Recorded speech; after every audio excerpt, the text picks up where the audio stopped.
There we go. That was a very abrupt transition today. Thanks for that, OBS. Welcome everybody. I've got a bunch of folks already joining in the chat. We've got Sean, Corey. Oh, I forgot to properly greet Sean. Hi, Sean. Stephen Booth, who I haven't seen in a while. Oliver, welcome in, folks. I did remember to actually, I didn't post this to social, but I did remember to post it to the Discord, so I guess that's better than last week when I was not, did not have my life in order. Welcome in. We're gonna be working on, oh thank goodness, I quit watching Sean reruns. Hello, Clever. Oh, of course. Sorry if you hear my dog in the background. He's decided to bury his food at this moment in time. So, Sam, come here. Come here. Hey, come here. Is that nice? Yeah, okay. That's very nice. Yeah. Oh, come here. He's a very bad dog today. Anyways, hi Barbara. We're going to be working on the Spoop Season Halloween project for this year again today. So that's what we're gonna be working on. I'm just gonna switch to my screen so we can see what that is while I hang on to this. No good, very bad. Yeah, that's you. Oh my goodness, how do I like I have to get this. My donut transition is not properly timed. I need to get that sorted out. All right, so here it goes. The last thing, so what can I tell you about this?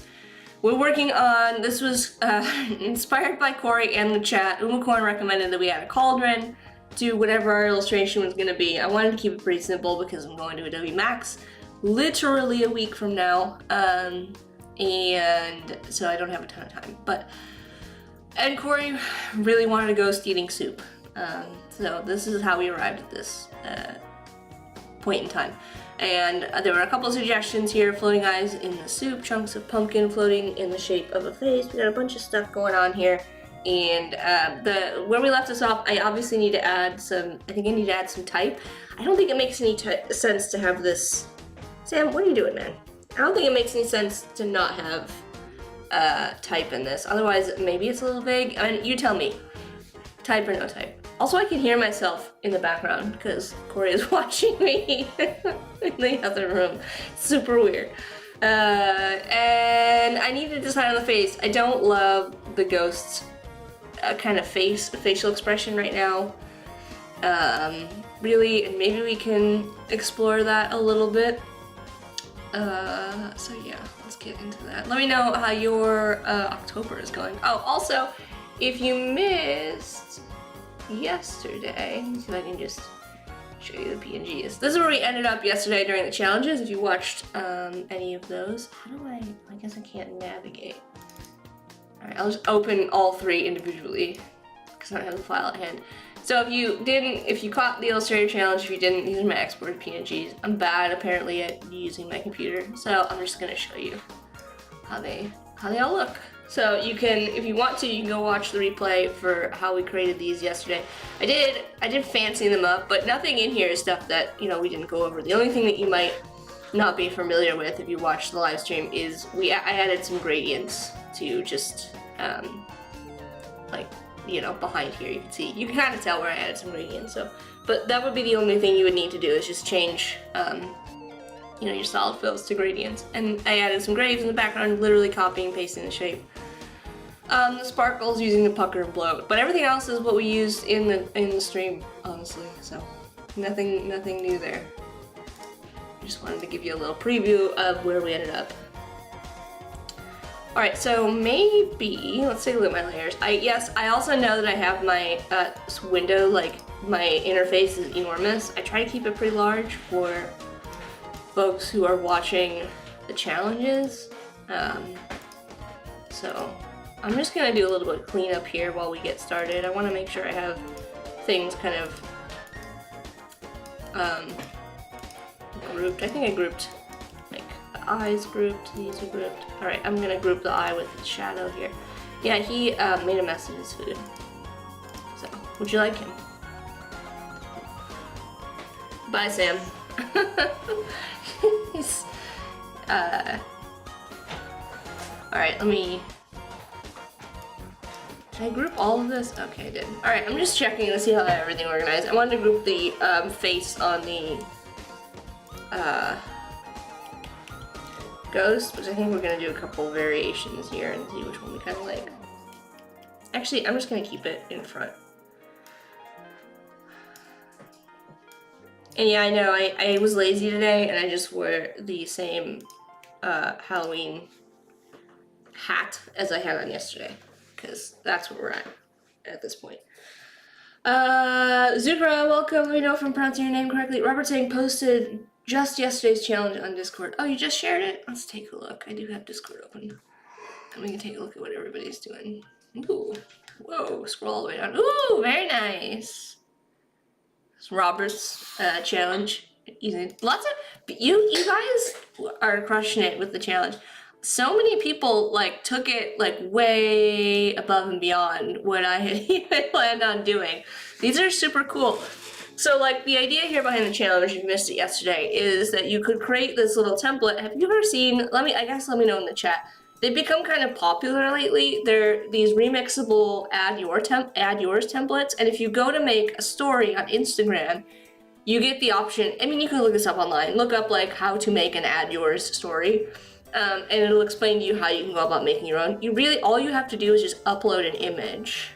I think you might have to make a sticker or something. There's like a new sticker maker thing, but all you have to do is upload an image. So the idea is if you remove this text, you could upload this image of just the tombstone here as an add yours template. And that's really cool because then people can like, you click on, if somebody looks at your story and they click add yours, they can add their own text to it. And if you wanted to be really fancy, you could have obviously your text on a separate layer, and you could, no, actually I don't think you could do that. I don't think you can upload an image on top of an image in Instagram. I don't know. But anyways, you could add, the idea is that people add their own text to this, so it's like a fun little game. But lots of people went crazy. Like, look at this, with the grain, and there's like a blur in the background, the skeletons, really cool stuff. So if you did end up participating yesterday, please share them with me. I'd love to see them either here on in the Discord or on social media. I know some people are shy about sharing their work publicly, so if you're not into that, you can feel free to just share it with me. You know, however it works. I'm trying to decide what kind of face to give this little guy. I think we agreed that they should be happy. Maybe, I feel like maybe it's the eyes that I'm struggling with. So I'm gonna hide these. Because the other option we did was a frowny face. I thought he looked a little nervous, but other people in the chat thought he looked sad. Hey Nate. So we go with my classic kind of style of eyes, which is to just take a big circle here, and I like to just squish it a little bit. Actually, we'll do a little bit. We'll go over to the side a little bit, and I'll pull this up. You know, sort of like this style of eye. And paste. Oop, not what I wanted to do. You know, something like this.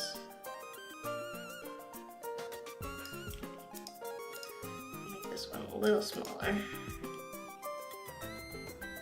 And then full mouth.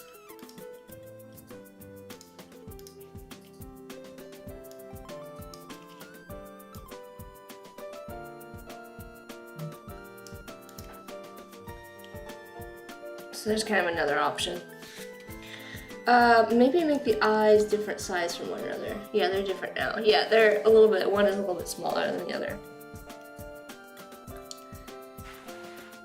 I probably want to bring this. Let's bring this down so they're aligned. So there's another option for a base. We can do different mouths too. I'm just trying to decide what I want to do. I don't think I want to do a line mouth for this guy. We could do like a nervous. Here, we could do like a wiggly mouth. Stroke. It's bigger. And we can do a effect. Distort and transform zigzag. I'm gonna bring this up 1 because I want them to be equal. We're gonna go to a smooth and we're gonna bring the size way down. Let's see, 3.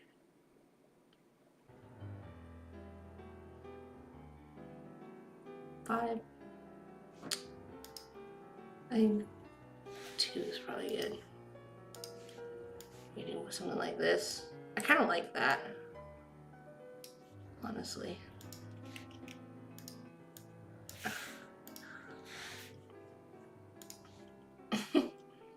He still looks kind of happy. He looks in between happy and sad. We could also make him a little happier with a window, no, effect, warp. We'll do a little arc. Oh, the sad face. It's so cute. Oh, look at that. We're gonna hit okay. We'll make 2 faces. I love that face. Well, cutie. Alright, we're gonna try a happy version though, because I know everybody's like, why? I wanted it to be happy. Appearance, no, not the zigzag. We're gonna go to the warp here and we're gonna just change it to -50 and that's gonna make him happy. Very cute. So cute. I wasn't gonna do 50 and then I saw it and now I kind of love it.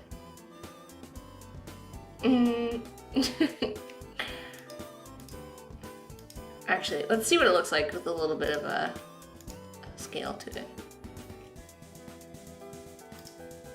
Like, what if we brought it up to like 30? Do you like that better? I think that's cute. I love that little face. Does the little guy have a name? Mafu's asking. Also, hello, Mafu. No, if you want to give a name to this little guy, feel free to give a name to our spoop. Spoop making soup. Making soup out of your friends is a sad affair. Oh yeah, that's true. I can't decide if you should be happy or sad. I don't know if he's happy about this or sad about it, to be honest. Clover's got a kabocha squash, little green pumpkin thing, and a pretty yellow orange-green acorn squash for admiring until I eat them. We actually just made, well, I say we, but I had nothing to do with it.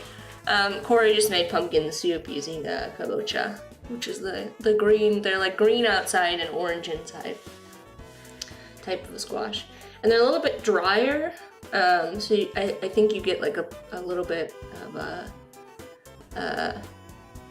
that's what I'm looking for. Slightly better texture.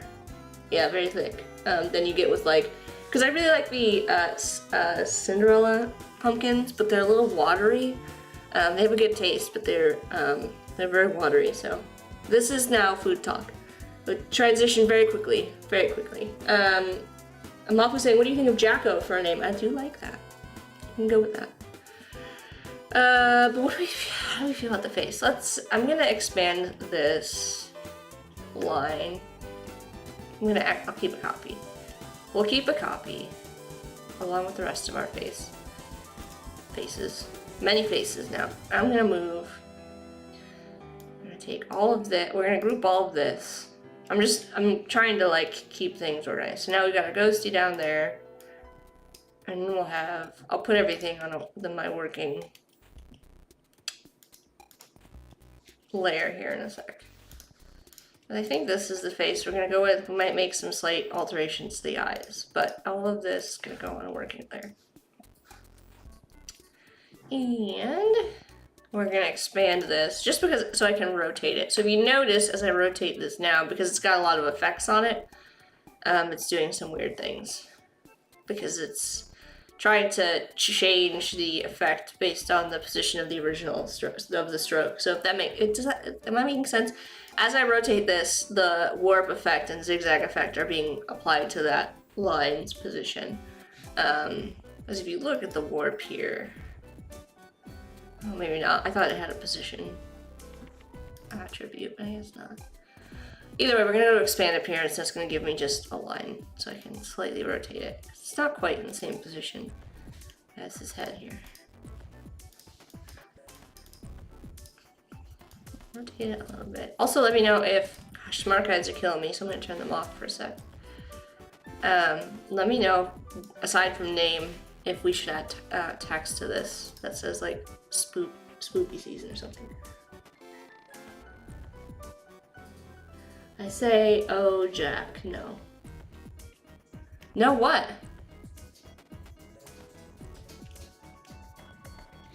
I don't understand. All right.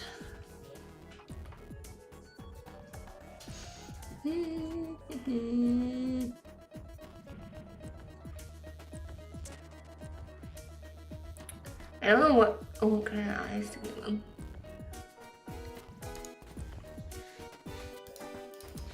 I'm gonna scale this one up a little bit again. I'm gonna do a little switch. Try and get the right. And then we're gonna go to object, transform each, and scale them down just a little bit together. Okay.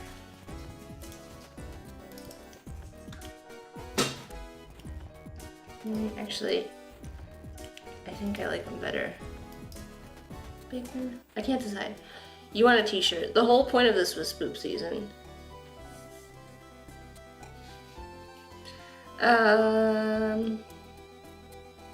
Yes? Alright, let's think.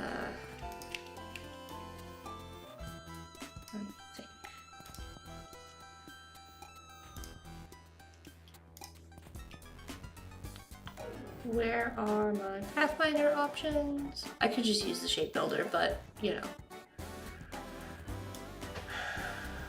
I like the Pathfinder, what can I say? And maybe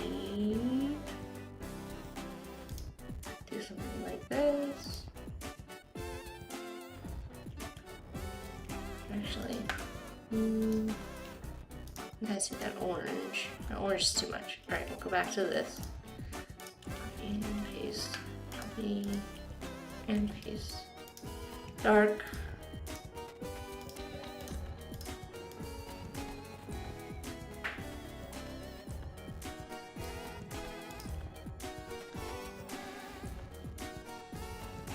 I don't really love that either. Just joking, Aki, I'm gonna say, oh, Sean, no. Yeah, maybe? I don't think I like these eyes. I'm struggling, I can't decide. Maybe add some vertigo into the soup? How do I do that? Let me know in the chat. I mean, he definitely have the squiggly face is, you know, he's definitely having a time. Alright, I'm gonna try, maybe we'll do, I'll try something in here. I don't think I'm gonna keep these shapes, but I wanna just see.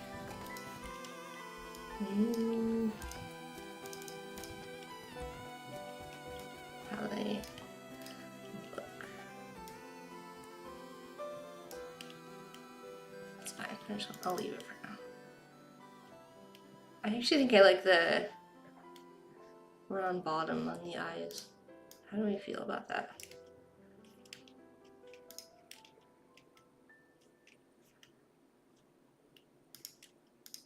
I'll do a option and click so we can keep the shapes.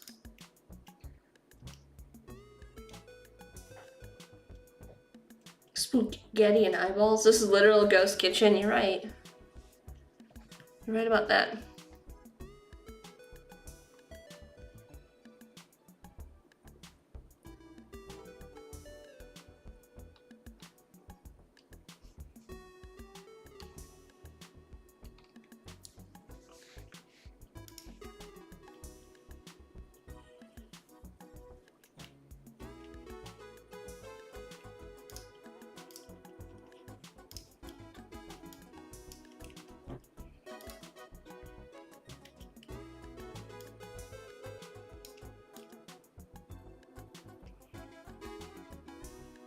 Bring his head up.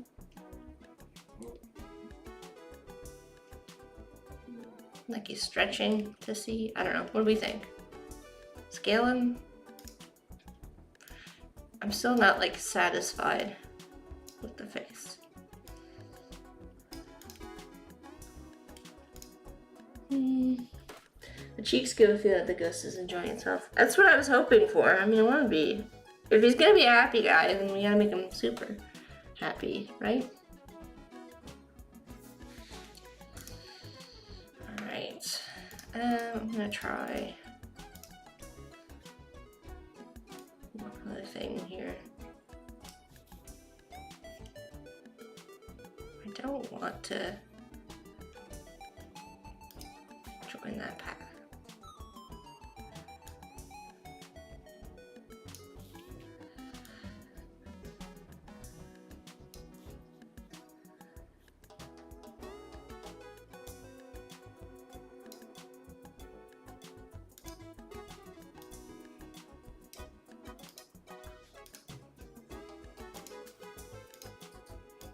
I don't love that.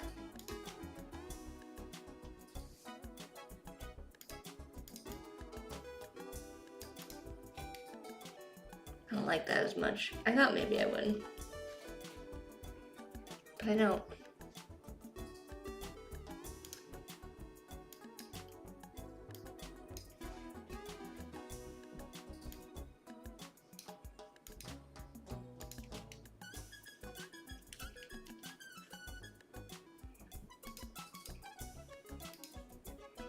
That's better. We could make his head kind of. Let's do pack. Well, let me make a copy of this so I'm not messing up my original. Simplify.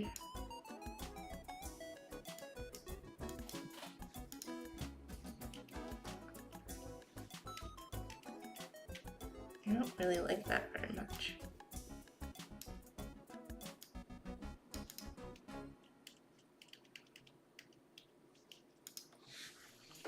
I don't know what it is. I don't know what I'm trying to do here. There needs to be something more going. I just don't know what. I don't know what. Would beans be spirit lifting for a ghost? I mean, don't know. You'll have to ask this guy.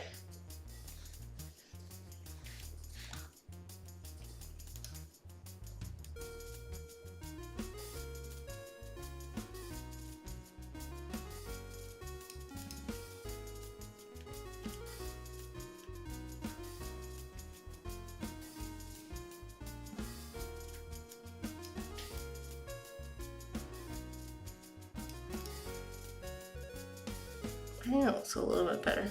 How do we think? What do we think?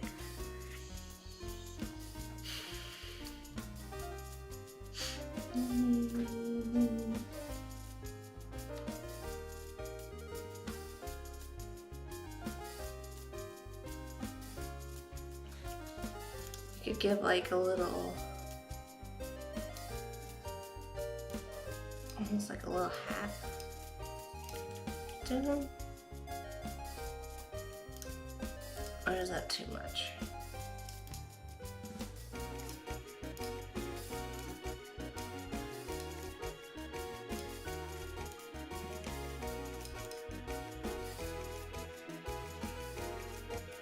Do we like the little hatto? With help of Ghost Chef had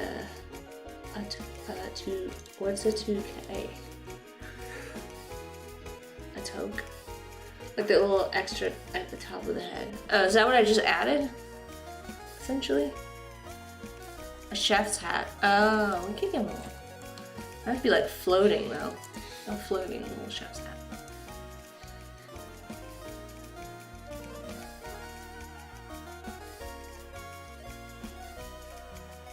Maybe.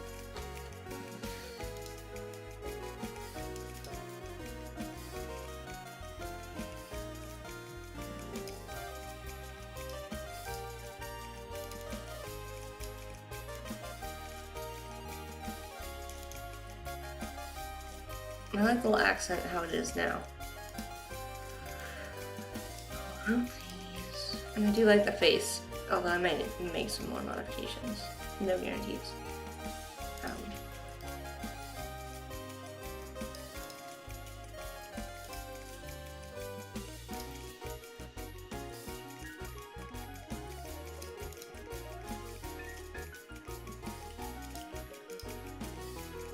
That's fine. We'll do floating chef's hat.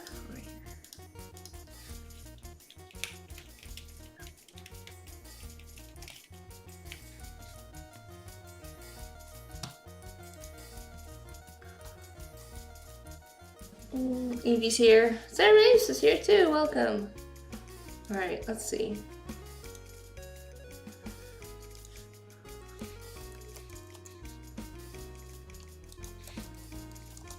It looks like there's several styles of the chef's hat. Might draw this separately and add it.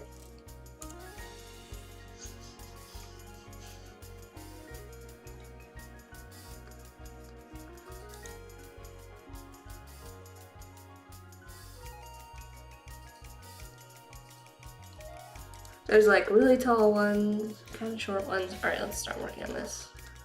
Let's just get to it. Probably use the lighter color here. I'm just gonna draw out a shape to get started. Where are my colors? We're gonna go with this. We're gonna bring it. I'm gonna just actually grab this. Let's start a point here. And we're gonna do, let me close this for a sec.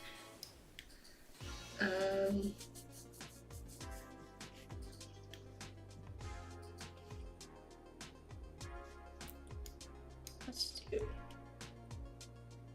a warp effect again.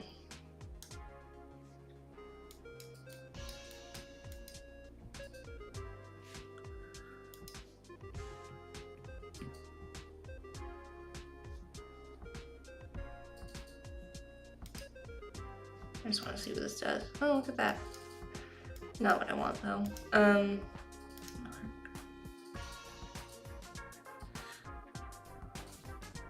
go with this. I'm gonna go to expand appearance. Around it slightly.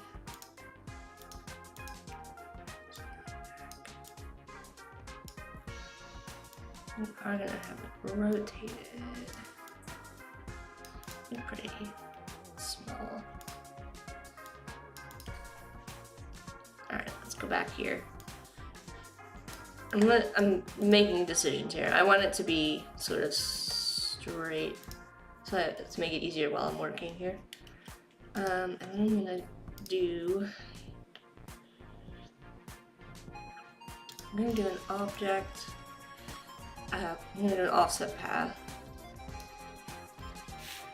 on this, just so I have this inside shape. I'm gonna make this lighter.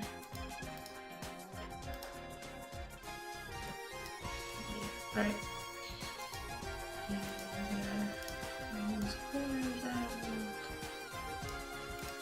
then we're going to do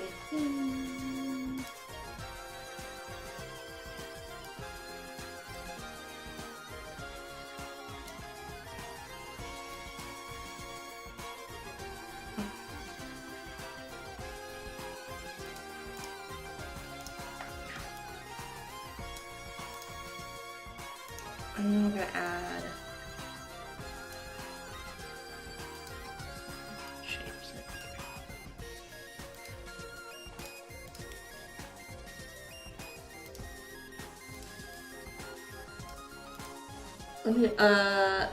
Donna J, welcome in. Also, I don't know if I actually said hi to Sarah. Hello, Sarah. Welcome in. Let me know if anybody has any fun fall activities planned for this weekend, by the way.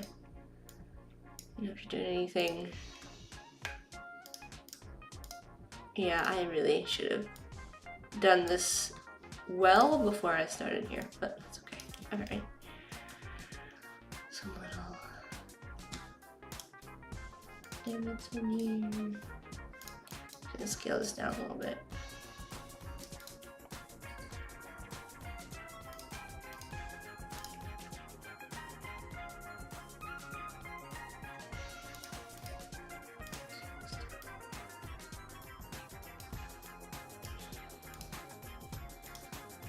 I'm just making a mess of things. Don't mind me. Don't do things the way that I'm doing them. There we go.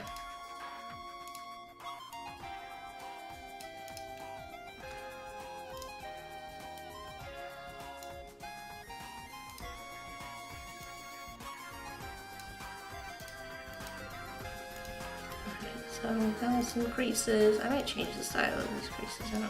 I don't love that. We're gonna add in our large hat shape here. No. Start here. Have it come down. Up.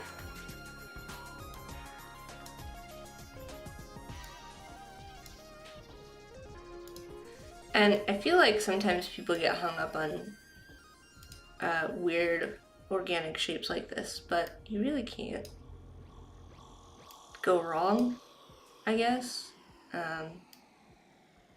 because they are just kind of weird shapes. So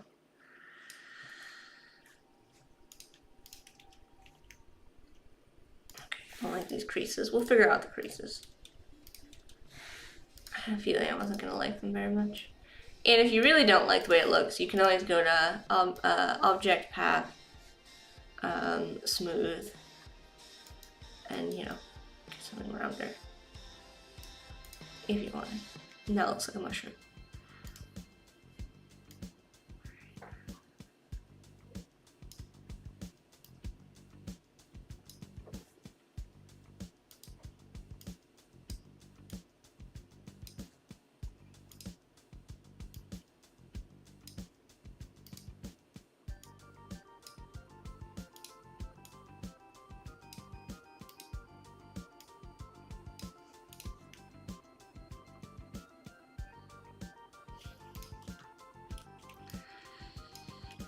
We're gonna this.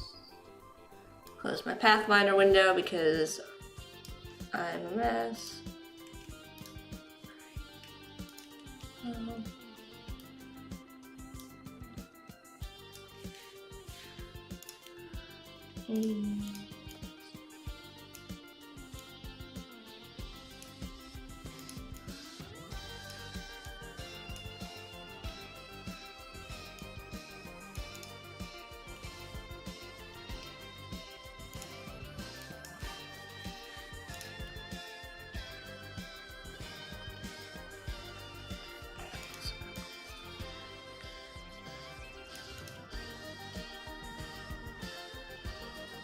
Alright, now we're gonna need to figure out how we add some shading to this. So I'm gonna start with an overall.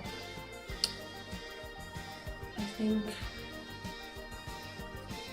gonna start down here. I'm gonna come up. Might be too high. Maybe not.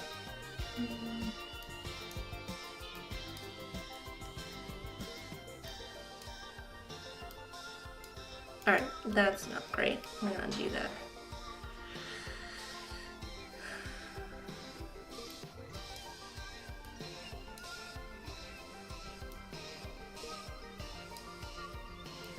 It's a little bit better.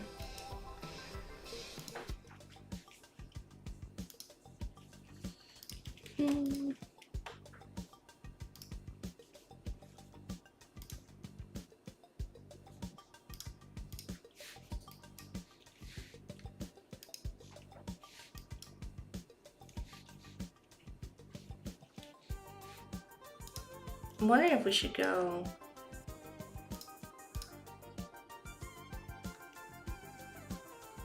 gray instead. Maybe. Alright, we're gonna need to make this darker.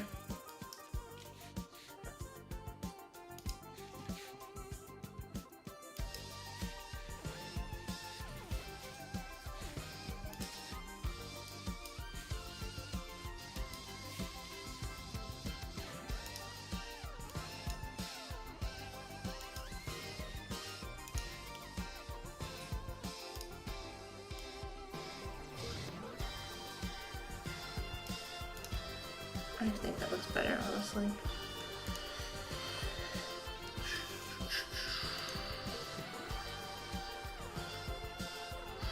Scroll it up. Sometimes I just scribble with the pen tool. Yeah.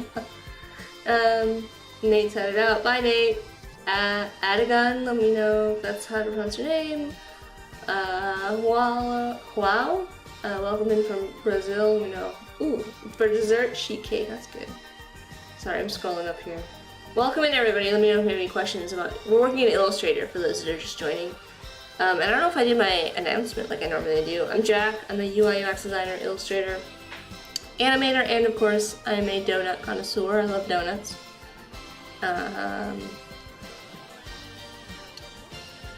Loving how the shades of gray are giving the. I don't know how to pronounce this. Do you? Toke? I don't know how to pronounce that. Corey's the chefo, so I have to ask him these questions. I know, but I still have to ask. Alright, we need to add these folds now, which are kind of interesting because it looks like they have like little pockets, so they need to get a little bit bigger when they come towards the top and then narrow again at the bottom. And I will cut these out from the shape when I'm done. I'm just kind of letting the bottom be. Here.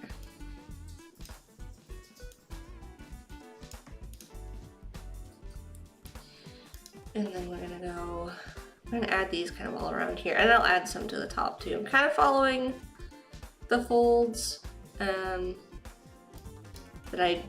kind of shapes that I drew here, but not really at the same time. There's like folds at the bottom and folds at the top, is I guess what I'm saying. Here.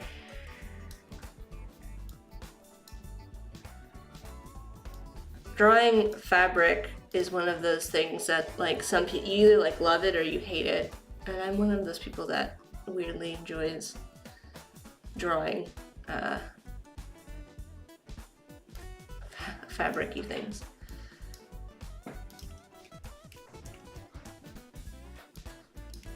Let's see here. Need to. There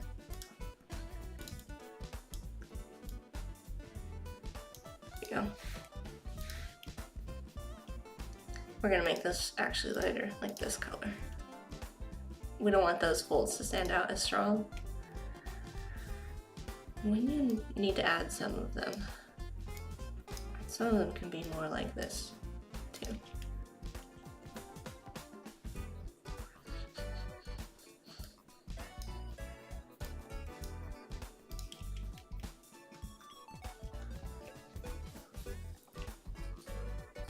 Pen tool looks more difficult when I use it. I have a lot of practice with the pen tool, so don't be intimidated by what I'm doing, because I know that it takes a lot of practice with the pen tool. I've had a lot of practice with the pen tool, so I'd say don't get disheartened. It just takes years of practice to get to this point. And then we're gonna add some down here too.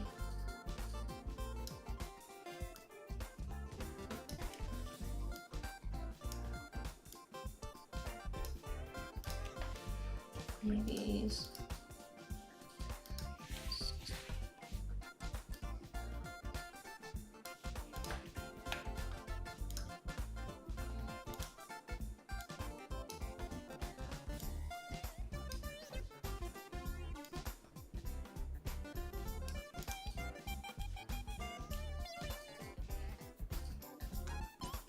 Actually, it should be the opposite way.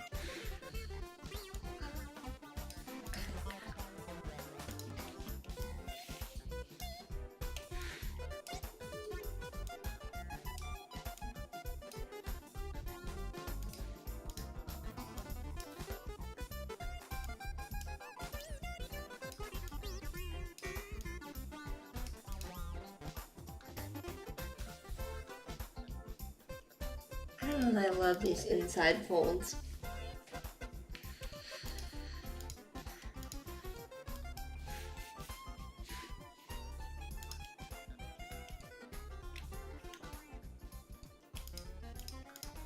I think I'm just gonna get rid of those.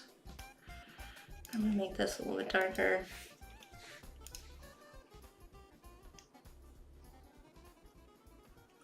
I will add, I'm gonna use a path for this. I'm gonna add some, there'll be like highlights. So if you imagine this is like a fold that goes deep, there'll be a little bit of a highlight on the top here. So we're gonna change this to be white with a stroke with profile. Make this. And let's go. Let's go 60.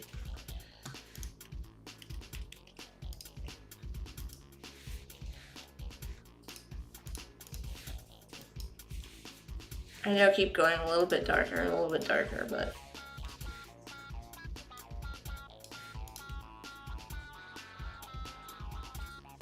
I want everything to stand out pretty well.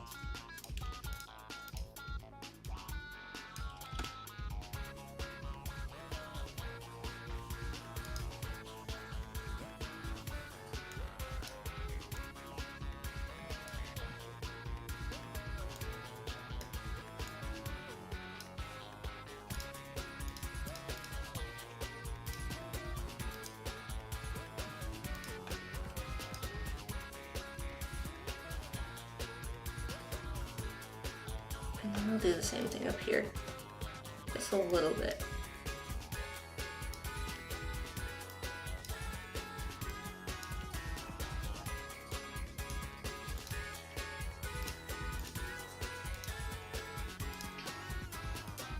Sorry if I'm ignoring you right now, chat. I'm just trying to get this sorted first.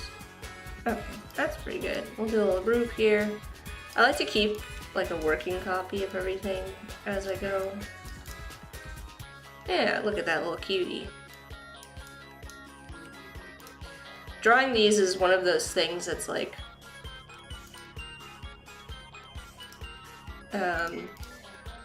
a little bit difficult to define unless you have the full structure drawn, so I did kind of go a little bit over the top. Sarah's saying, amazing how one line can make something look like it has depth. Yes, and I've said this before, and I'll say it again. Don't be afraid of adding sharp highlights. I think that like really sharp highlights like that are like the key to making something look like it has depth. If you use just kind of like all over soft shading, it kind of makes everything look a little bit fuzzy. How long have I been working in design? Almost 15 years? Almost 15 years. Not quite 15, so a long time. I mean, it seems like a long time in the grand scheme of things. For those that don't know, I guess since we got a couple of Jackson old Illustrator Chrome, for folks who don't know my background, I guess I should probably speak a little bit about that. Also, I haven't decided, I kind of went with flat shading, but should we do like gradients? I don't know. I don't know how I feel about that. We're gonna leave it for now. We can come back to it, but my background is in illustration, so I started as a medical illustrator. I used to work with Sarah Mapes in the chat at an agency for a long time, and then I transitioned to UI UX work. I did a lot of work with my primary tool of choice there was Adobe XD, which is no more, and neither is the agency that I work for doing that work. So I'm kind of in this weird spot. I do a lot. I'm mostly doing, well, I'm doing freelance these days, but also I do mostly a lot of branding work and design, like graphic design work as a. Also, by the way, the hand's not gonna look like this. This is like so much stuff in here that's just like, oh, I temporarily threw this together so I could have something to look at. Let me just kind of close this off. This is just kind of a sketch, and anyway, so that's my background, I guess, before I completely change the subject here. this is just kind of a sketch, and you'll notice that I do this a lot in my work, where I will create a sketch of something, go back and refine it. I kind of like work all over the place, I guess, in Illustrator. Like that hat that I drew is a lot more refined than anything else in this right now, so. There we go. I'm just closing that off so it's not so aggressive to look at. I have to figure out what these arms are gonna look like.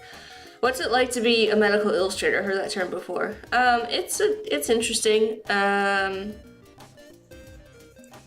Where do I begin? I knew that I wanted to get into that area when I was in high school. I actually emailed the head of my department while I was still in high school and was like, this is what I want to do.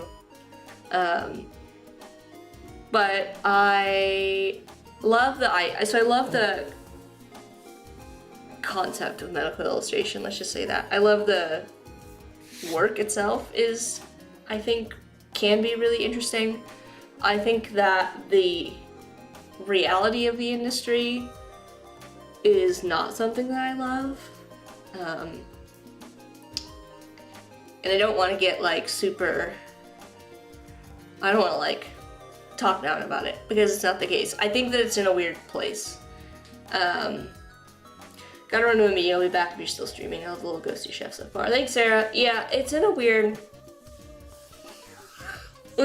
spot in that like a lot of the work is sure, it's creative in the sense that it's drawing and illustrating and stuff like that, but it's not very creative in like the conceptual way of, it's not like the thought process, I guess. It's a lot of like, we need you to recreate this, you know, diagram of the body for the 800th time, if that makes sense. It got very like, it was very production art heavy, and it was very not interesting work to me. So, how hard can graphic design be? Well, it can be pretty complex. If bad graphic design is bad, so it can get pretty complex. Sounds like medical illustration is very precise and technical. It can be, but it also isn't in the same sense, and that's an interesting. That's something that's kind of interesting about it, Sarah. It's the information is very itself that we're kind of creating is very technical. But that being said, the how do I kind of explain this? The work has to be kind of simplified down for the audience, right? So like when you look at an anatomy textbook as a kind of an example, it's not going to be an accurate reflection. If you've ever like, it's like simplified down for like the purpose of studying. So like, if you are studying the skeletal system, for example, you see a skeleton looks like a skeleton looks like a skeleton that you've seen online. And it's drawn in such a way that it's emphasizing certain structures to make understanding and identifying them very easy. That's not the reality of what like a human skeleton looks like necessarily, because generally speaking, there are unique characteristics to all human skeletons, but also like the feature, like, so features may not be as prominent as like something you might see in an illustration, right? Because the idea of an illustration is to like make that information so it's very clear to understand, very, you know, to understand, but like that's very different than like an actual human body. Not to get like super morbid. I don't think I like this. I thought maybe little cheeks would help, but I don't know.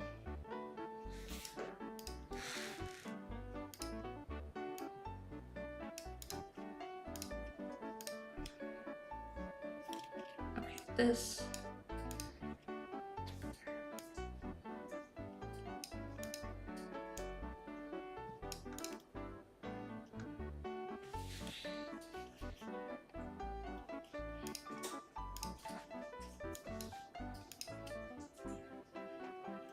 I never want to deter people away from it, but at the same time, I want to be real with y'all. I don't like cheeks. I'm gonna get rid of them.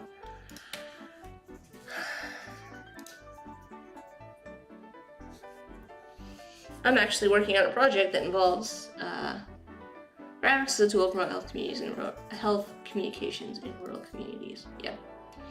That's the job of a graphic designer, translate things in layman's terms, communication for someone who may not have the technical knowledge. Yeah, it's so it depends on the audience. I mean, certain, and like stuff for like medical journals, and you know, I don't know, it's complicated. Like there's like how much detail you put into something, and what is the purpose of the illustration. So like surgical illustration, for example, is like a totally different thing in and of itself, because you're showing a process, right? So a lot of times that's also more complicated. Or like then you get into the political side of things with like medical legal and like you know, illustration as a tool for public opinion. It's interesting. It's an interesting field, for sure. But I can't say that I didn't enjoy the work, and what I was doing and all of that. Sorry, I'm just like lost in thought here, and I'm like trying to answer complicated questions and also figure out what I'm doing with the illustration here.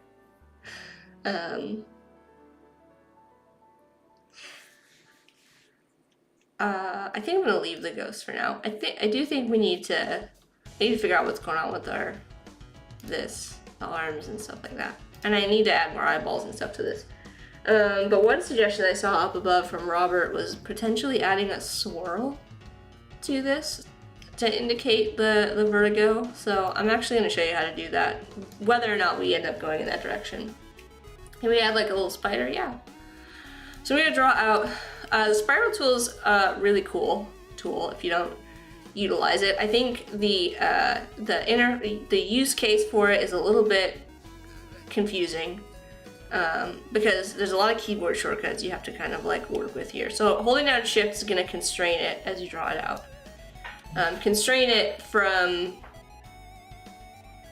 depending on the other settings that you apply. So if I go in here, I can use the command or control key to change the size of the distance, I guess, between the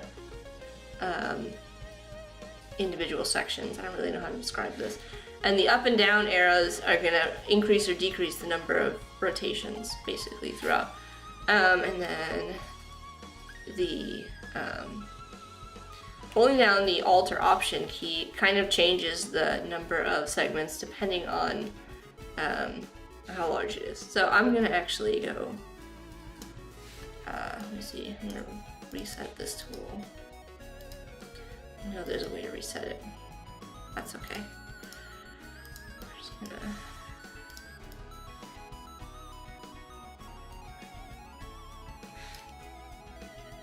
I had way too many segments.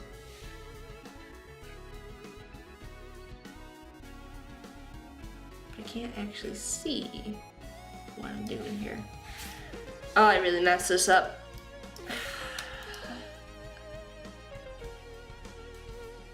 Where is the reset the tool option?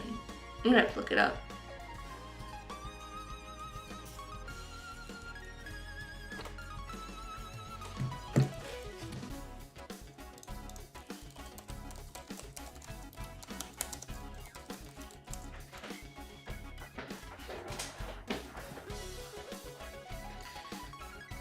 Oh.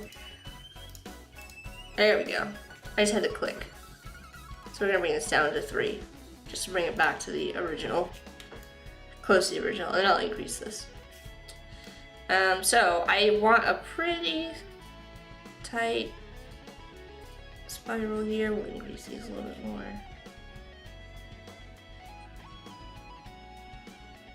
I don't want it to be too detailed though either. Alright, so we're drawing out, we've got our spiral here. I'm gonna apply a fill and I'll change it to the stroke.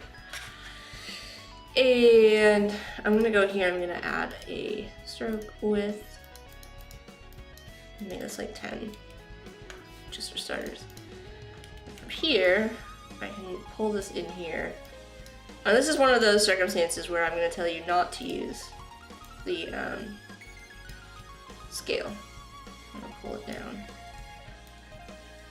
into our soup here.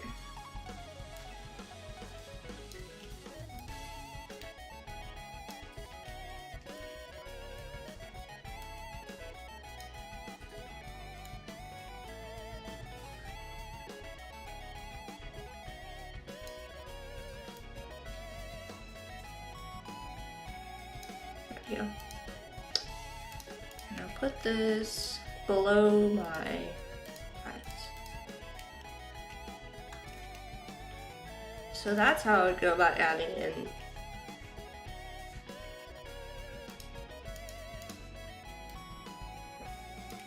this. I would maybe make it lighter, actually.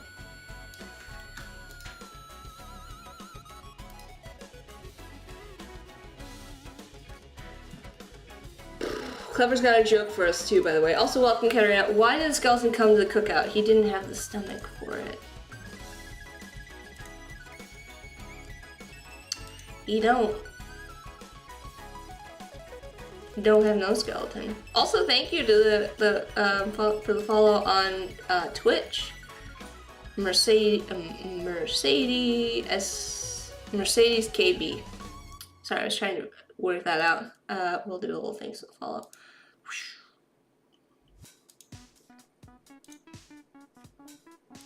Actually, Robert, I think this is a pretty good idea because you kind of get the more of the impression that this is like all kind of floating in there. So maybe this was a good idea. I'm actually gonna put it directly on top so that bottom gets cut off there, and maybe just bring the size down a bit.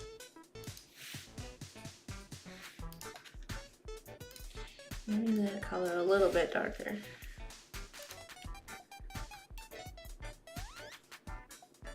So there you go. That's how you do this roll there. Okay.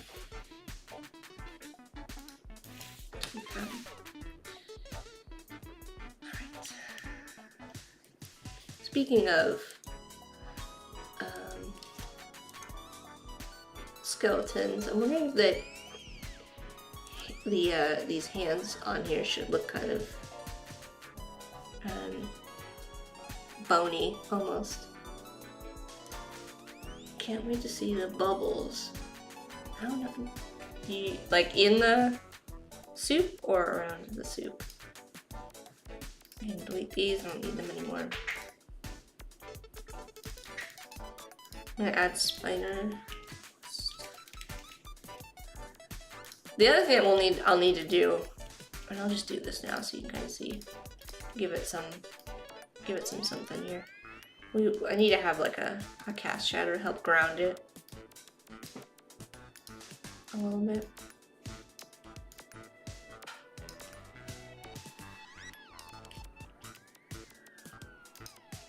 Obviously, I need to adjust, but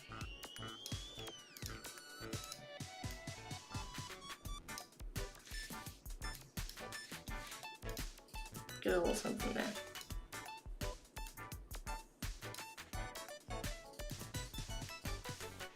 For now.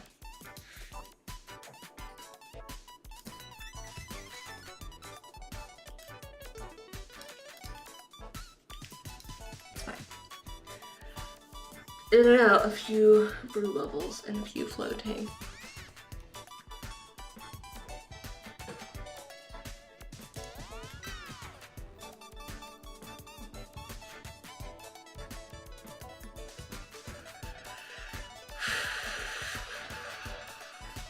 Sorry, I'm thinking.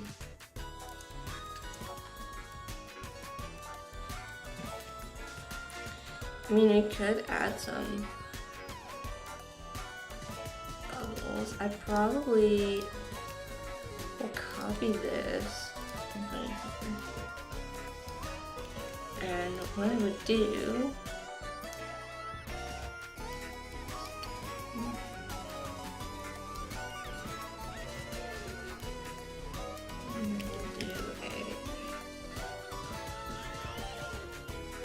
I'm using the Pathfinder saw on my screen. And then we need to cut this too.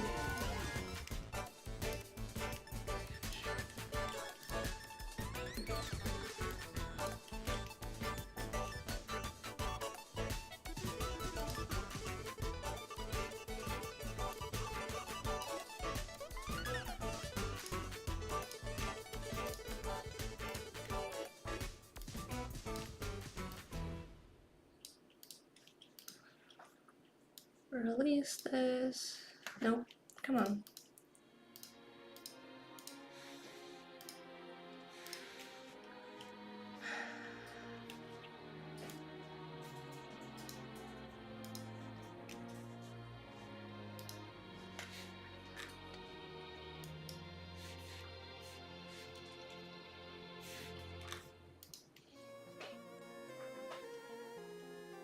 There's a bubble. Group, and then we'll copy this, scale it down.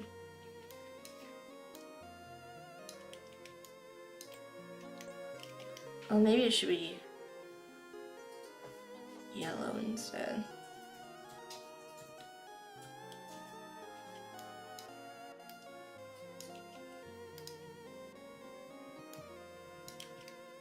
Let's try the light yellow. That's better.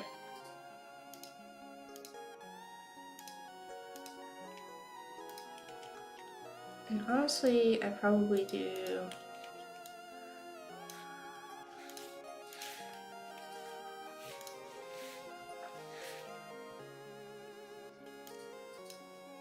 a little.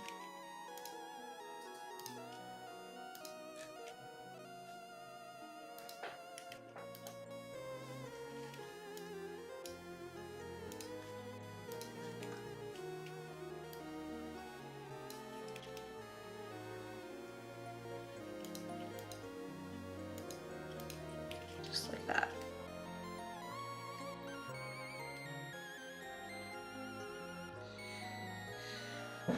And then for, I'd make these really light probably.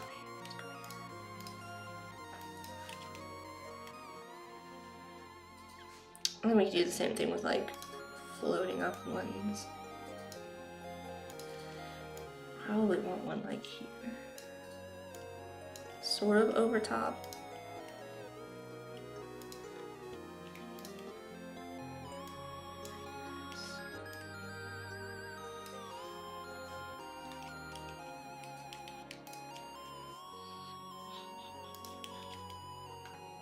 And then I'm gonna do something interesting here. I'm gonna copy this. I'm gonna make a mask.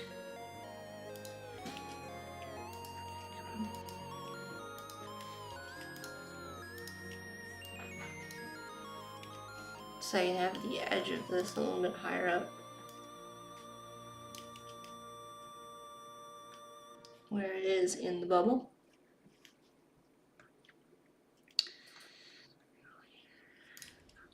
These.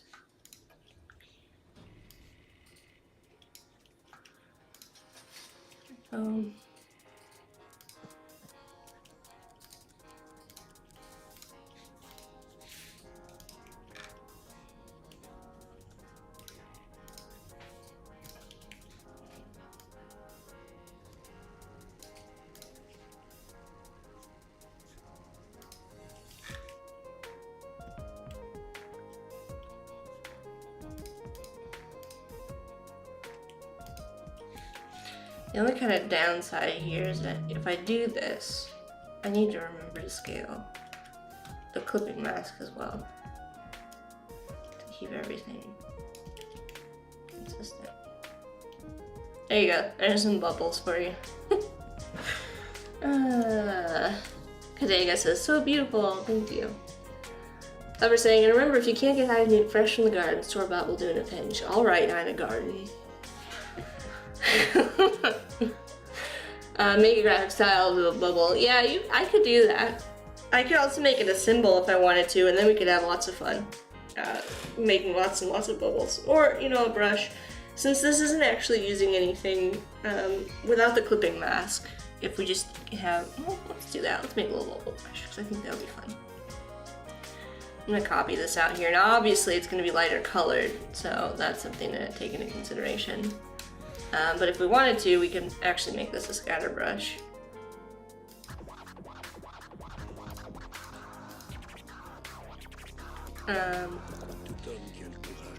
Q-shift. Yeah, and then let's go tints and shades.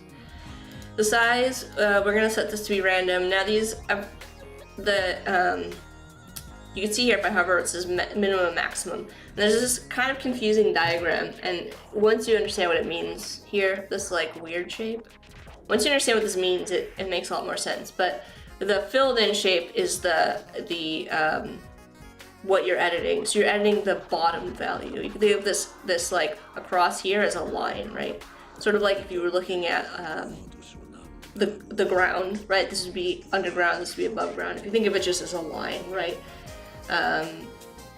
So you're editing the smaller, the minimal value, and then over here you're editing the largest. So how small it can be and how big it can be, right? So in order to add some variation to this, we need to say, I want the minimum to be like 50%.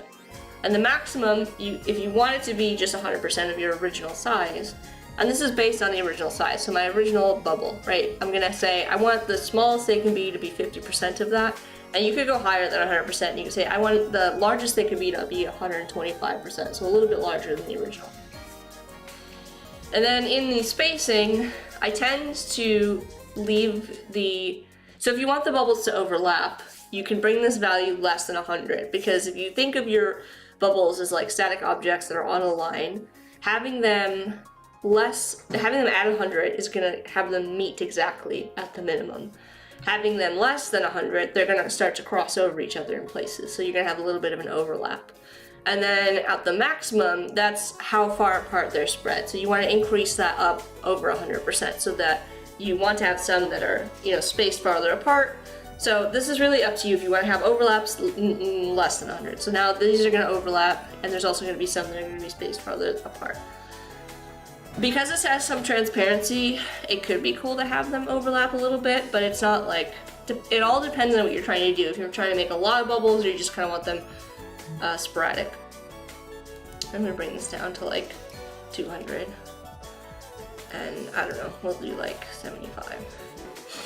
Now the scatter is where things get a little bit weirder, and you can set all of these. If you had like if I have my tablet connected, I could have these values set to the pressure, so like how they would be scattered less if I had light pressure and more if I had more pressure.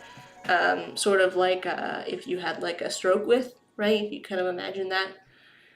But with pressure, now this is where that like line idea comes into play a lot more. So if I zoom in here and I think of this as a line, the value that I'm editing right now is the scatter from that line. If I draw a line in Illustrator down, so that value is going to affect everything below the line. So if I have it at 0, everything right now is going to stay on that line.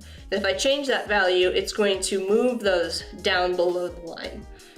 On this side here, this line is going to affect everything above. So like, if you want to have things scattered in both directions from your original line, you're going to want to edit both of those values. If you only want them to scatter in one direction, so for example, if you maybe have like a halftone brush and you've got like, it fades from like dark, heavier amounts of spots down to lighter amounts of spots, you're only going to want to change that in one direction. But in this case, since we want to have our bubbles scatter in both directions, and I just want to set it to random, I'm going to want to set these to have values that go above and below. Rotation isn't something I'm going to really edit for this. If you had something that wasn't a circle, so imagine like a triangle, rotation is going to change, you know, how they're rotated. It won't really make a difference, and it's going to make my highlights look really weird if I add any rotation, so I'm going to leave that. So there's your little scatter brush or brush tips. And then I'm just going to draw out a path so we can test what this looks like. So I'm going to draw out a path. I'm going to set it to be black, since I have tints and shades applied, it's probably a bad idea, actually. I don't know, it kept it. So because I have black applied, it's changing the color of, so what does tints and shades do? It changes the color but keeps the original values. So in this case, I've applied this dark red, but it's not actually making my bubbles dark red, it's making them red based on the values of my original brush. So if you wanted to, you know, keep those lighter colors, and again, it's kind of hard to see. It would be easier to see on a darker background just because we made this brush pretty light. So there you go, some little bubbles for you. If you did want to change the values, you can go up here and you can change this to be hue shift. Should do it. I could be wrong. Yeah, so we changed it to be hue shift, and now everything is changing. So the values, and it's matching the color that we applied. Obviously within reason here. I've still got lighter and darker values, but it's changing it to be closer to the original kind of like color here with some tints. So I don't know if that helps anybody at all, but since it came up, I figured I would discuss it. So you could add some little bubbles floating away around it. If I didn't feel like making all of these bubbles by hand, so if this was like a project I was working on with like a limited timeline, and it wasn't like something for fun where I could make all of these squishier and rounder, depending on if they're emerging from the soup or not, you could go ahead and just use this, you know, brush. And no matter what I do, I could, you know, if I, it's gonna follow my path. So let me just one more time for you here. And you can see, so I got a lot more, but you can see that scatter, because I have it set the same value above and below my line, it's scattering those a certain amount of distance. Actually 200% of my original size. So they're scattering, like if you imagine that I've got two bubbles side to side, that's the distance that they're kind of scattering. So if that kind of helps you understand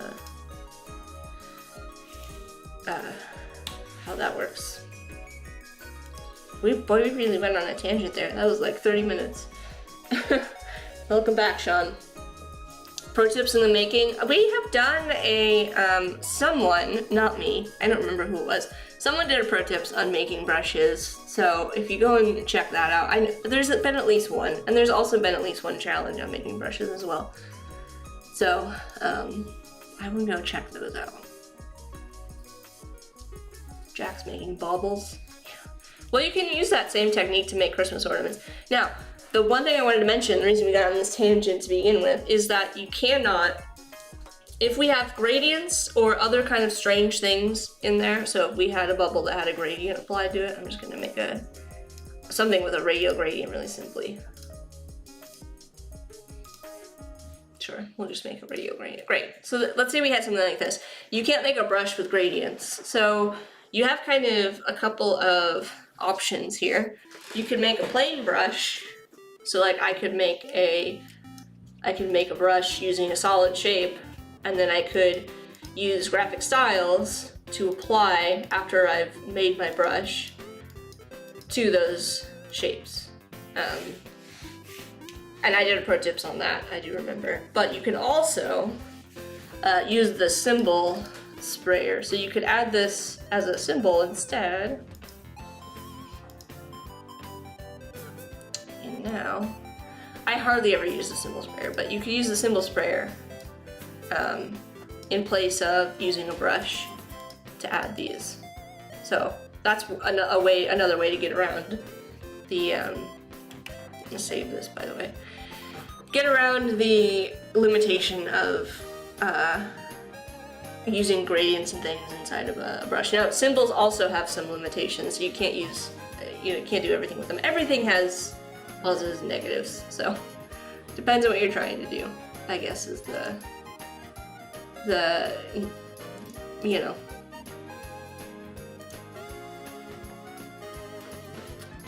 Okay, I think I was gonna start working on these arms, but I also need to know definitively, we're adding spoop season as text, yeah? Corey's nodding his head. So I think we need to pick some font too. It would also be nice if the liquid was sloshing against the sides too. Yeah, I know. I'm gonna get there, Corey. Corey is always like rushing me. Let me add that as a note.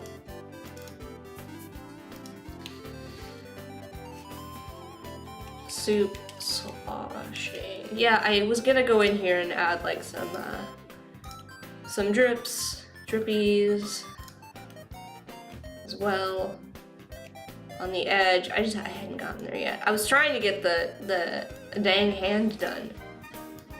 The arms on this guy.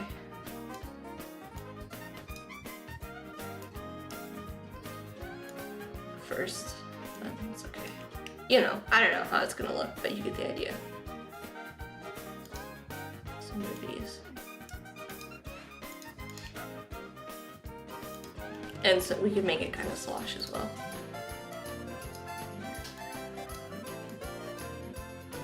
It's not a very good slosh, but you know.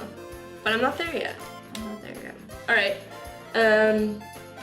And I also want to add text. So the question becomes, do I use one of my fonts? Or do I use Adobe fonts? And what should the font be?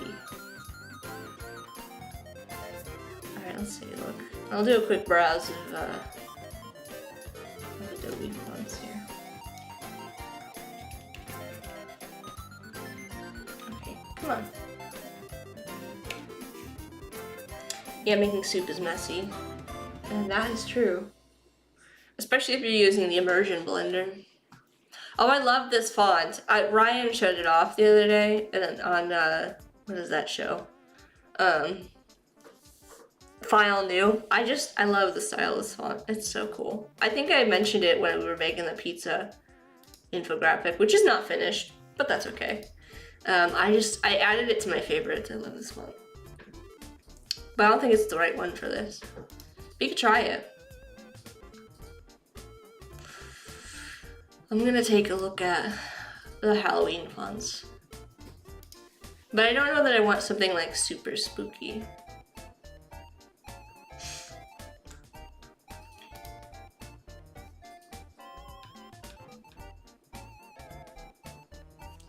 I feel bad because I called this one out as being too thin. I think I don't know that I'd have a use for this. Like, it's so hard to read. It's too thin. I mean, it's cute in some ways. I just wish there was like a heavier weight. Mr. Darcy, definitely used that one before.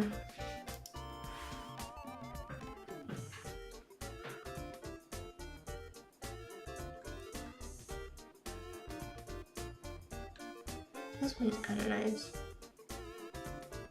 It's all caps though, so we have to kind of make that decision that we're gonna work in all caps.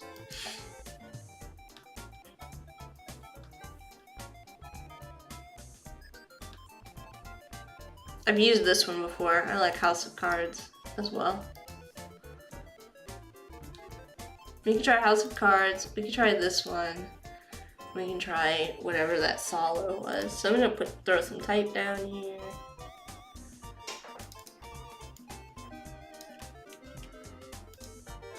I believe we decided on spooky season. Spoop? Okay. What would I do without you here, Corey? Alright. I'm sorry, I'm gonna move some things out of the way. I have like I said before, I have my workspace very large, so it's easy to see.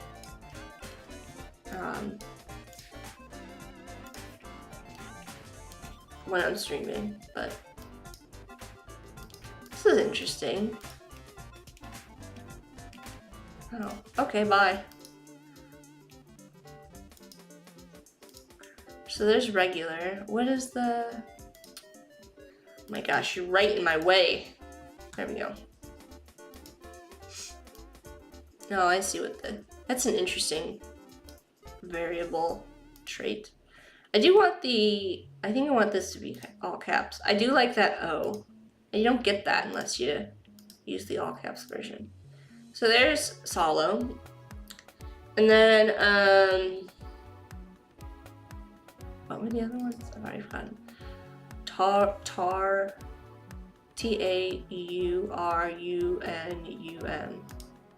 All right.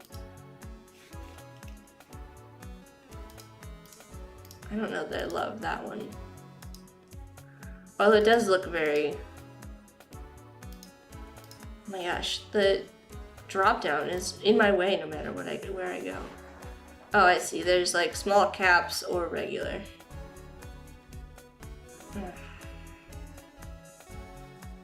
Small caps is kind of hard to read.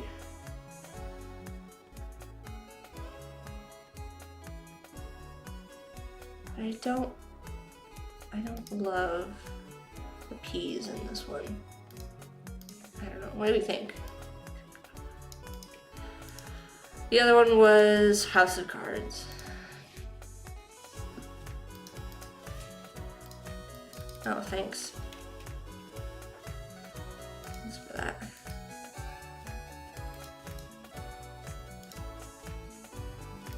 Which I do like. It's very stylish while also being very legible. This one, although I think the font is really cool, I don't think it really fits with the style of the illustration. I would say either of these two are probably okay.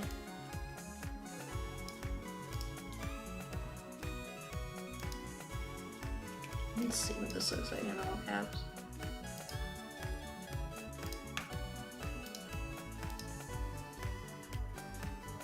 Thoughts? I was saying you could also add a sloshing with the help of the pencil tool and width tool and add a gradient with the graphic style. Yeah, you could. In fact, it would be...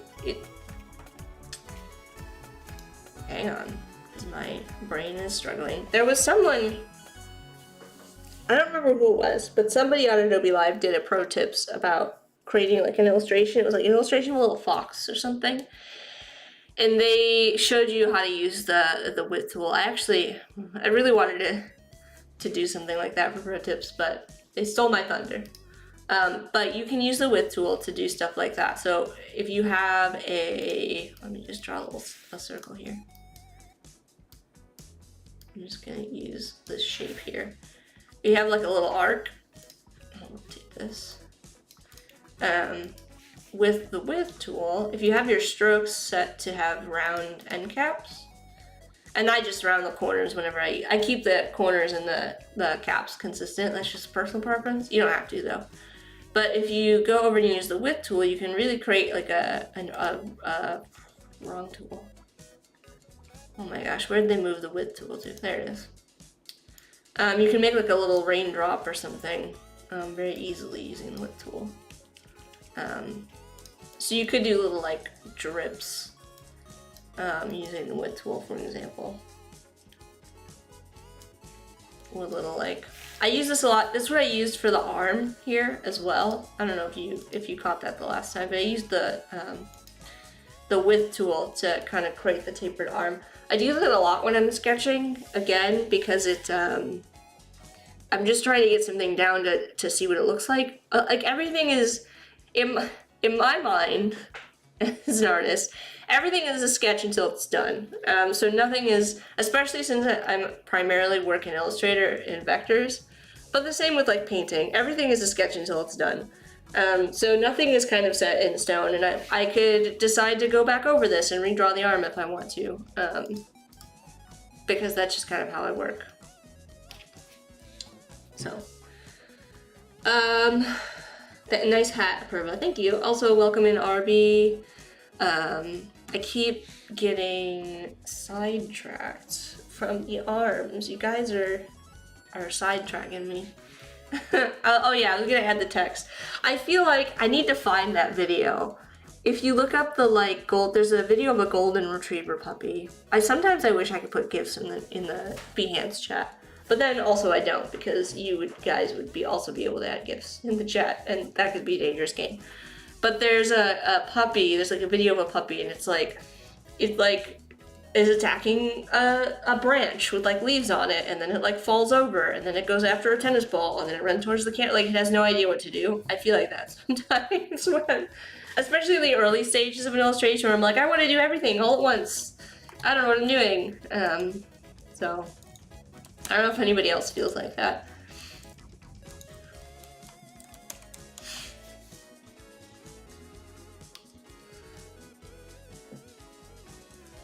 All right, should the text go on the cauldron?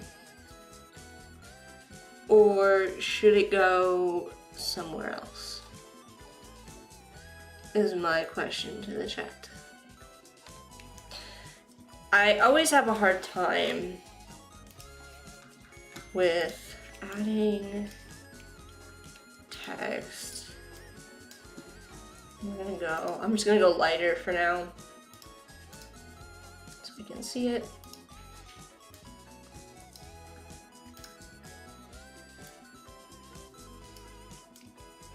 I don't know if anybody else feels this way, but I always have trouble with type on a path.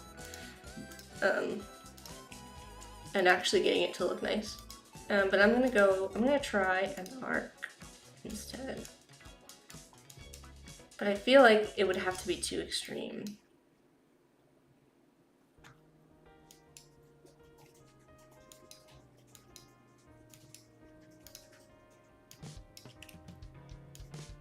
To fit. I hear Corey typing, that was me, he's giving me his opinion. Or not. Or he's just working, like he should be. Type in the path is fussy. I feel like I can never make it look good. but I think that's on me.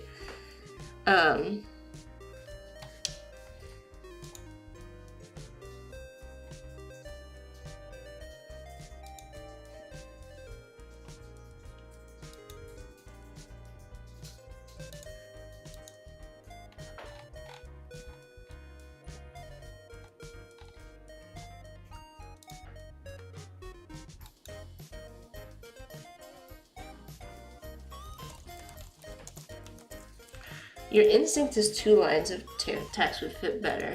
Alright, let me try that too. I'm gonna, Alright, let's just start over. I'm not gonna try to go through the arduous effort of redoing that. I mean, it is almost perfectly aligned here already.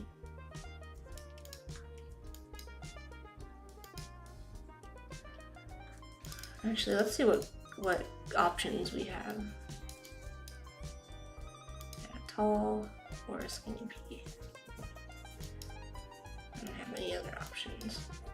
Ooh. Ooh, there we go.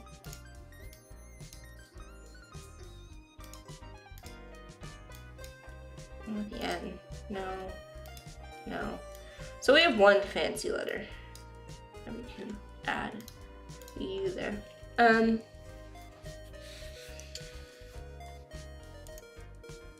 Oh, Katarina, yeah, so Katarina shared with Corey the link to the width tool. This is a really cool technique from, yeah, this is Matthew, goes over how you can use the width tool for illustrating. Super cool stuff if you're into, like, I don't know, making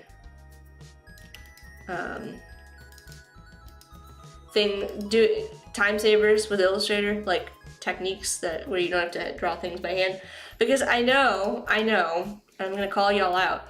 I know there are those of you that are drawing a circle, and then you're grabbing the pen tool, and you're like, I'm gonna make a raindrop, and then you're trying to line it up, and you're like, it doesn't look good, right? Don't do that. Save yourself the trouble and just use the width tool to do it. Like I showed before. So you don't have to mess with all this. That's my 2 cents. Sorry, I started to demo that and then I got tired. I was like, I already showed this. I just want to I don't want to get distracted anymore. I am trying to decide if I either scale this type up or I see what kind of options we have in the glyphs panel. The glyphs panel is cool if you are working with a type and you just want to see what other kind of options you have. Some fonts have like cool little accents that they add, or like special characters, like alternate letters. But this one doesn't really have much. It's got a dot. Way too large of a dot. All right, let me look at some of these other fonts. I feel like some of these may have, wow, nothing? I got nothing? All right, what about Solo? I got no accents to play with. It's okay. We can kind of make our own too. We don't need to be constrained to the font. So anyways, I'm just gonna see what this looks like in my darker, lighter color.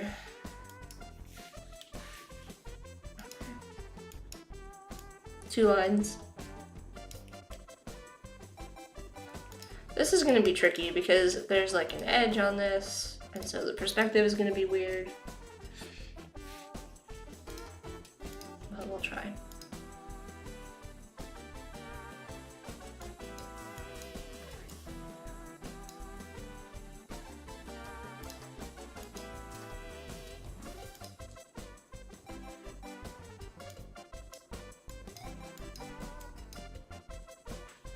I don't love that.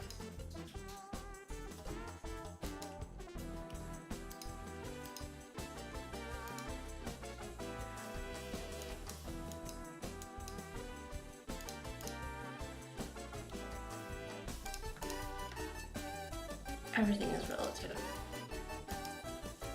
My darker, lighter color. My darker color, but lighter. A lighter tint of my darker color. I didn't know, I said darker in my darker color, and then I realized that, well, I'm not actually gonna lighten it, and then I thought it was funny. See, that's how my brain works. Sometimes I say things because I realize that they're humorous, and I was like, well, now I have to say it. Don't judge me. I feel like we need little sparkles, maybe, next to the spoop. Maybe. Talk me out of it, chat. Otherwise I'm gonna have them. I don't know what I'm doing with this. Warping them separately makes it look like they aren't on the same surface. Can you warp them as one shape? Corey, you're killing me.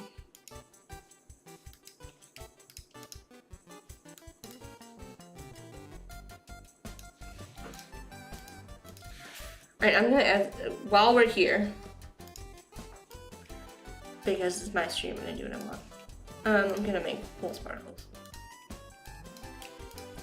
Little tip for you, this is still a shape, and so if I try to scale it, not holding down shift, it's gonna do weird things because it's a unique, special shape, rectangles are. They're similar to like the star tool, they're special types of objects.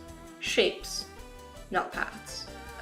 You need to make this, we need to make this a path. So maybe someday eventually they'll fix this, but if you just go over here and you hit unite, now I've made this a path. So I can stretch this and make it a diamond if I want to. Effects, sort of transform. I think you want pucker and bloat? Yeah. Sparkle.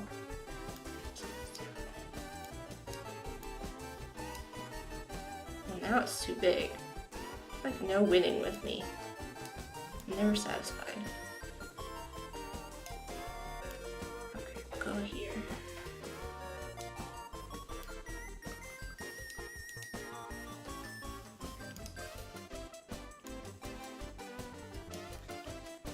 In the appearance panel, I'm gonna actually decrease this. Just a little bit. Actually, I don't really love the sparkle.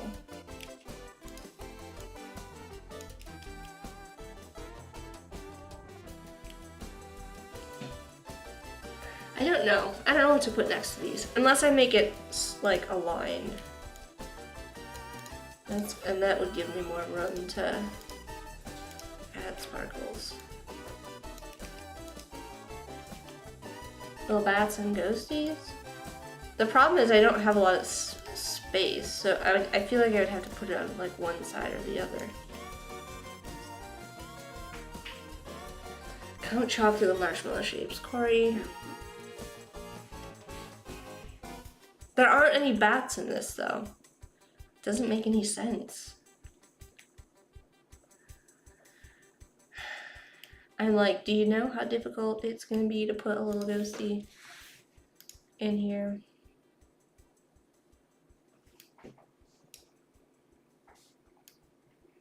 We'll try.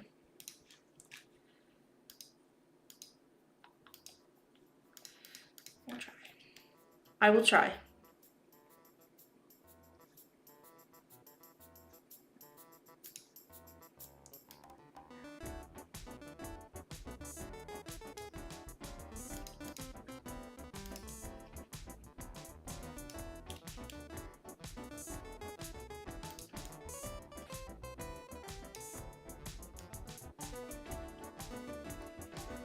Make the anchor handles have the same angle as the text.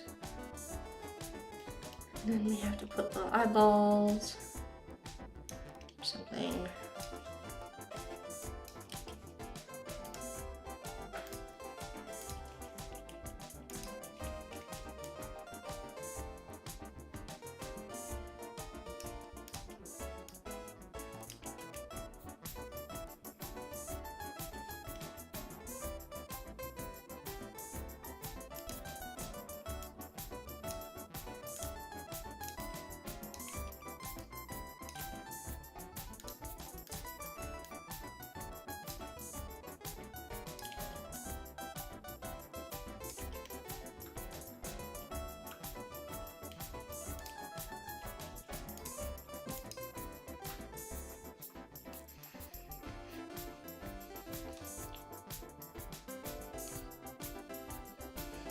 I'm trying to decide if the ghost should have arms, which is strange, but that's what we're doing.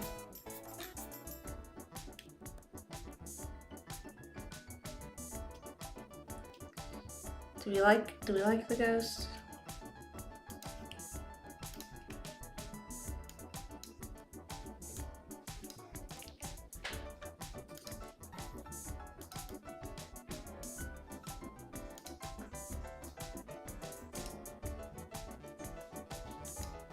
Good ghost.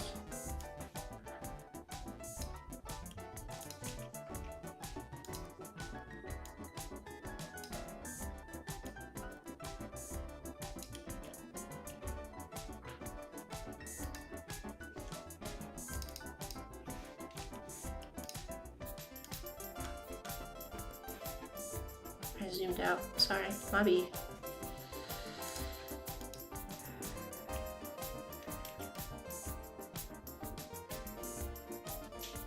I don't love that.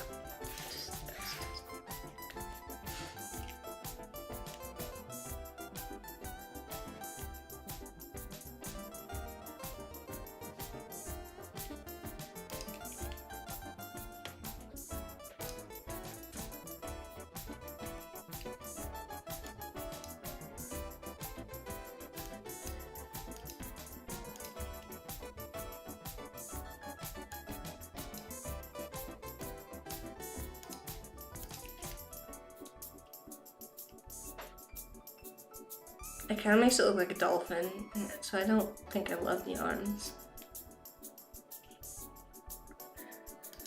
Frog's here. Hey, frog. Alright, well, there's the ghosty to occupy that space.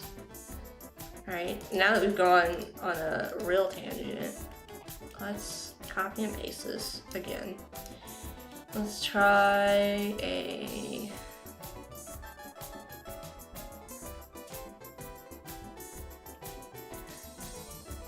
Frog is joining.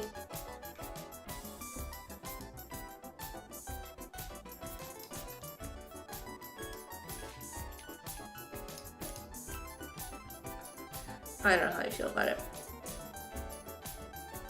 Thoughts? Opinions? I guess it's fine as a starting point. I don't hate it, so we'll have to obviously style that a bit. But everything is a work in progress.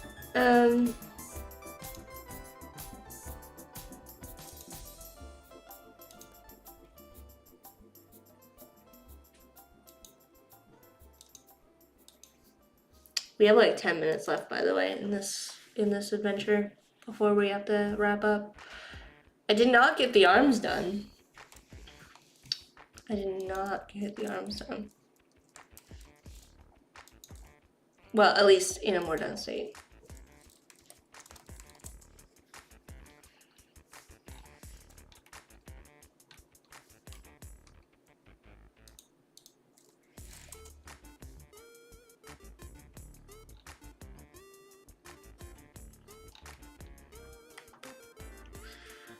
Right, I'm just gonna look up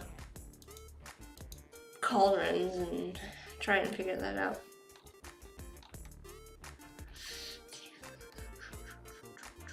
I don't know.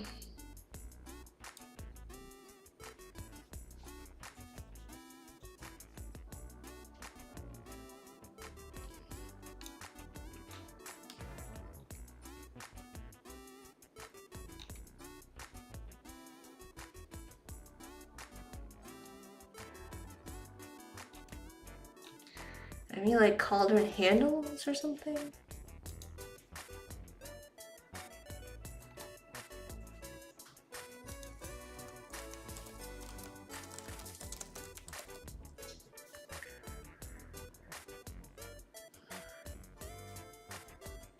Right, I was gonna kind of make the whole thing into a handle, into an arm.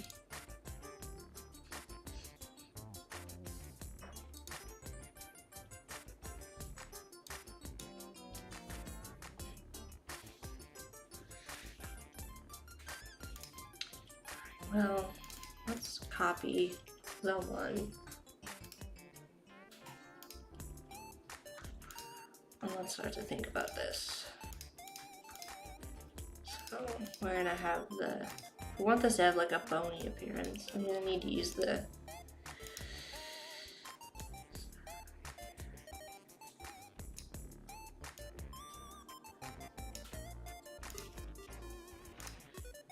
now this is gonna have to change.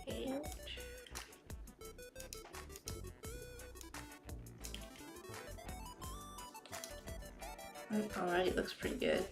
Although I'm gonna have this kind of connect better.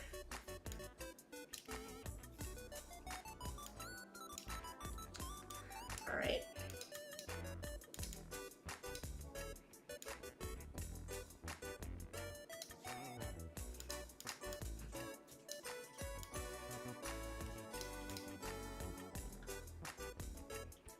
And then down here.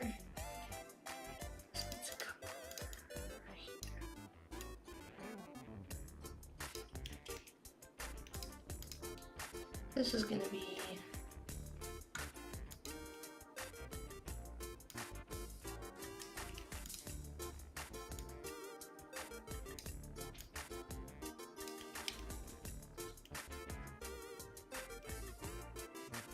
a bit odd.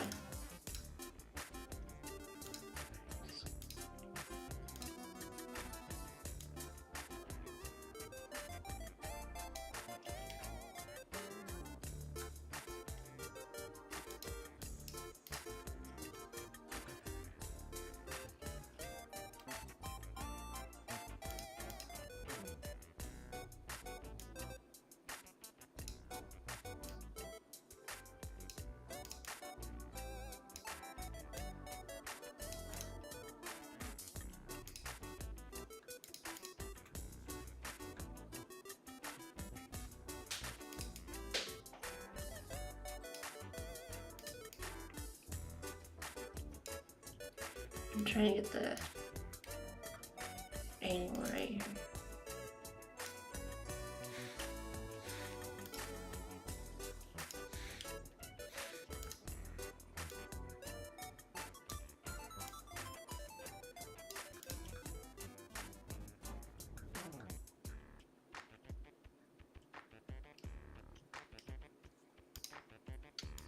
I'm gonna add a,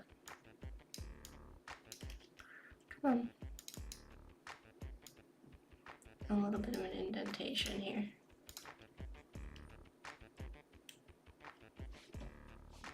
Looks better. I don't know how all this is gonna play out in terms of where things join yet, but I'm trying to get a better shape.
Let me just round them for now.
Frog is heading out. Bye, Frog.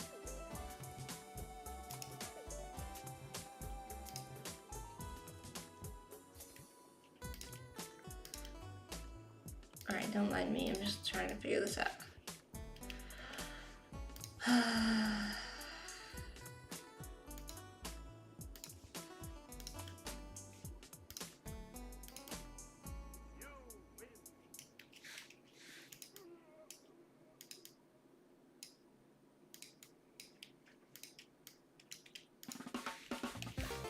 And then I think I want to merge all these, and then I can deal with this. What's going on here?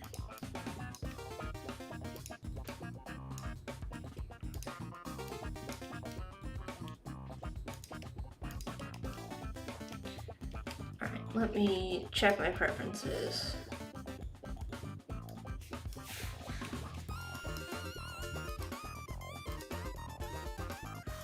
I have to make it.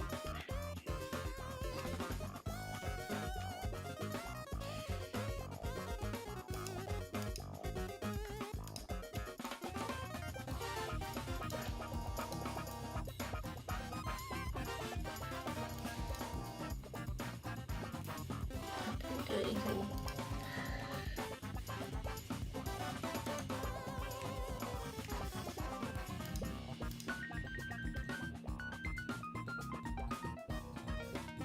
Really light browns. Corner out.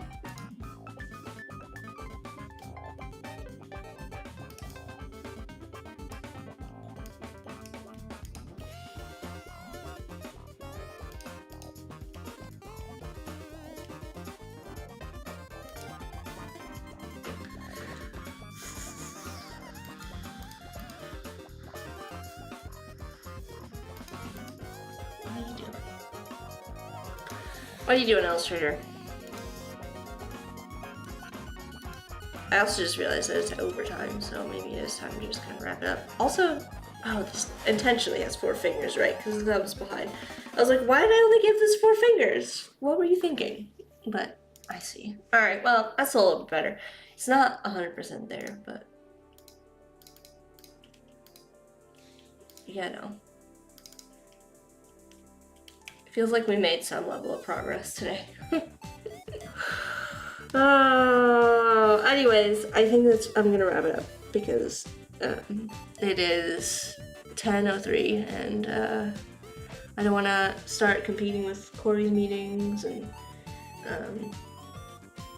other things. So thank you, Sean, and thank you everybody else who joined today. We're gonna keep working on this. Oh, Umacorn, did you just join? Also, welcome, Umacorn, if you did.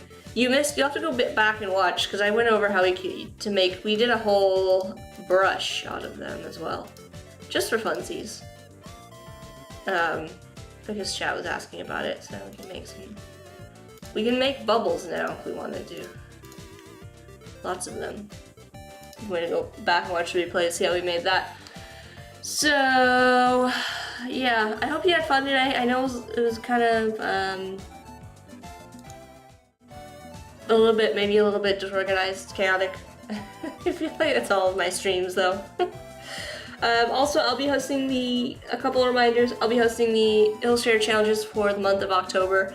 The only week that we're not going to have challenges is going to be the week of Adobe Max, because obviously there's going to be other streams happening that you guys are going to be way more interested in. So if you want to come hang out, and we're doing a Halloween theme, so if you want to learn how to make some spooky things with me in Illustrator, you can join me every Thursday on Adobe Live at 1 p.m. Pacific. Otherwise, I hope you have a great weekend. It's the weekend, it's Friday, believe it or not.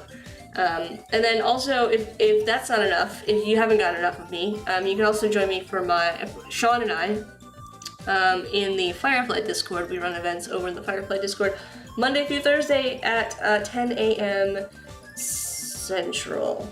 I don't have the conversion handy. I think it's 8 a.m. Pacific if you want to jump into the Firefly Discord. But let's do a little rundown of all the people who joined today and give some shoutouts. Thank you to Adagon, Apurva, Barbara, Clever, Corey, Donna J, Frank, Matfu, Josie. You didn't say hi. Welcome, Josie.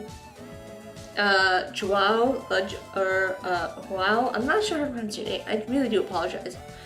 If I am pronouncing your name wrong, please try to phonetically write it in the chat. Katerina, Kadega, Nate, Oliver, RB, Raphael, Robert, Sarah Mapes, Sarah Wren, Sean, Stephen Booth, Umacorn, Evie, and Zufra. So thank you all for joining. Clever saying funny captions. Listen, I have the captioning. This captioning is actually better than the YouTube captioning or the Behance captioning, as it normally comes up. So this is actually an improvement, believe it or not. But it also is nice to have the live captions, because I don't get live captions unless I have this plugin installed. So I've got to plug it in, and OBS lets me run captions live. For those that maybe you don't want to have audio. I know that a couple people were watching without any audio, so maybe they're reading what I'm saying and being highly confused as to what is happening, because the captions for names are sometimes not so great. But anyways, I'll see you all next week, and if I don't see you the rest of the month for whatever reason, I hope you have a happy Halloween. Alright, bye everyone!